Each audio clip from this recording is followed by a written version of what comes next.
Oui, Yves, c'est aujourd'hui donc que les Français peuvent reprendre un peu pour certains le chemin du travail, mais beaucoup, énormément même, vont rester en télétravail. Oui, Patrick, on estime que pendant les 55 jours de confinement, plus de 5 millions de Français ont basculé dans le télétravail. Ça concernait notamment toutes les professions liées aux services, les banques, les assurances, l'informatique et même la radio avec Sud Radio.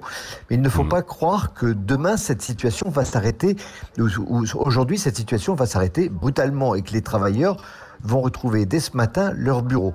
D'ailleurs, dans son discours lié au déconfinement de jeudi dernier, la ministre du Travail elle-même avait déclaré, je cite, « continuer à recourir au télétravail au maximum ». Donc la consigne vient du sommet de l'État français, si bien qu'on estime qu'aujourd'hui, à peine 10 à 20% des télétravailleurs iront au bureau. Oui, mais du coup, est-ce qu'on n'est pas en train de mettre en place une nouvelle organisation aussi du travail, Yves ? Si, bien sûr, beaucoup de salariés apprécient de travailler de chez eux en adaptant leurs horaires à leur guise.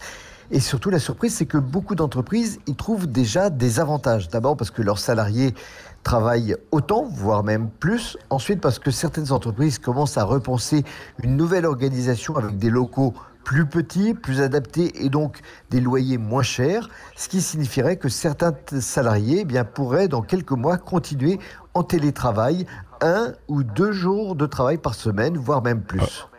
Oui, n'est-ce pas déjà le cas par exemple aux États-Unis, Yves ?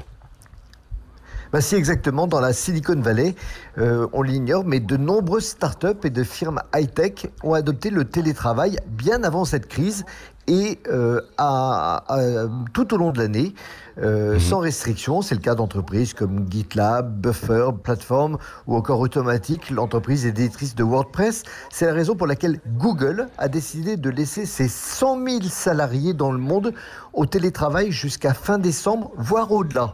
Idem pour Facebook, et certaines entreprises de conseil ou de high-tech en France travaillent sur des schémas équivalents. Alors, ça aura des avantages pour les salariés et les entrepreneurs. Ça aura aussi, il faut pas l'oublier, des inconvénients en désocialisant la vie de bureau. Si le travail reste un moyen d'épanouissement personnel, il l'est encore plus quand il est fait en équipe. Mais avec la distanciation, on a fini aussi par créer de la désocialisation.